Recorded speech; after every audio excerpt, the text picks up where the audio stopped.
ఇప్పుడు రెండో కేసు చెప్దాం, పరకామణి కేసు. ఇది కూడా బాగా ఇంట్రెస్టింగ్ కేసు.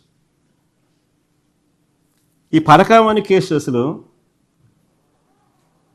ఆశ్చర్య కలిగించే కేసు నిజంగా. ఈరోజు నిజంగా పరకామణి అనేది అసలు కేసు ఏంది అని ఒకసారి చూస్తే, ఆ రోజు హుండీ డబ్బులు లెక్కిస్తూ లెక్కిస్తూ చిన్న చోరీ, 9 నోట్లు, $9 వర్త్ 72,000 ఇండియన్ కరెన్సీ.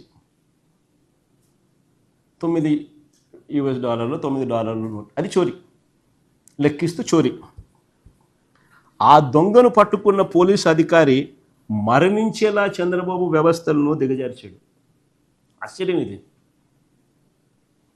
డ్రైవ్ చేస్తా పోతారు, సరే వినండి మీరంతా. మీరు $72,000 విలువ చేసే $9 నోట్లను చోరీ చేస్తుండగా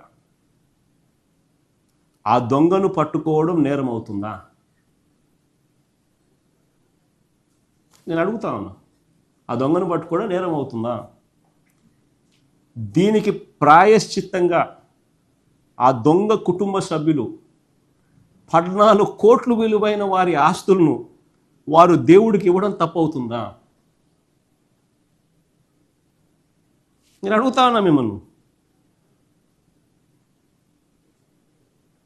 దీనికి ప్రాయశ్చిత్తంగా ఆ దొంగ కుటుంబ సభ్యులు 14 కోట్లు విలువైన వారి ఆస్తులను వారు దేవుడికి ఇవ్వడం తప్పవుతుందా?